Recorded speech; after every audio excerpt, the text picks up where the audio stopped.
Just don't do it again. And if you come near the house again, I won't come near the house again. I won't contact you again. Okay? I think that's best. Shana Grice recorded this telephone conversation with her boyfriend in July 2016. It was a desperate attempt to prove to police that Michael Lane was stalking her. Why did you take the key in the first place? I wanted to see you and probably talk to you, and I knew you wouldn't let me in otherwise. Lane had crept into her home to watch her sleep after stealing her house key. She reported Lane to police for harassment 5 times over 6 months before he murdered her, slitting her throat.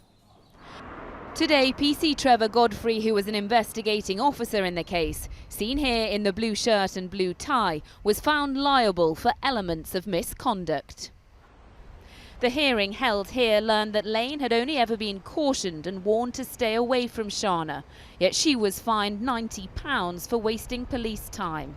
The Police Federation believe PC Godfrey's actions were appropriate.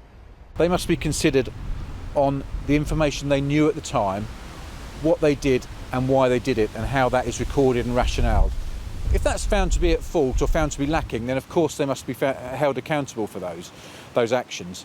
But actually they shouldn't be held accountable because of a death or because of something that happened in the future. But how officers at Sussex Police are now trained when dealing with stalking victims has changed. The force has made huge improvements. You know, they have a stalking improvement plan. We're getting all new recruits, get training around stalking. But what it also showed was that other forces nationally are woefully behind. They're not properly risk assessing victims. And of course, if you don't get that risk assessment right in the first place, the whole policing response that then follows in behind can be inadequate. And inadequate is exactly the kind of care Shana Grice received. A young woman who went to police for protection, who was murdered by the very person she'd asked them to protect her from.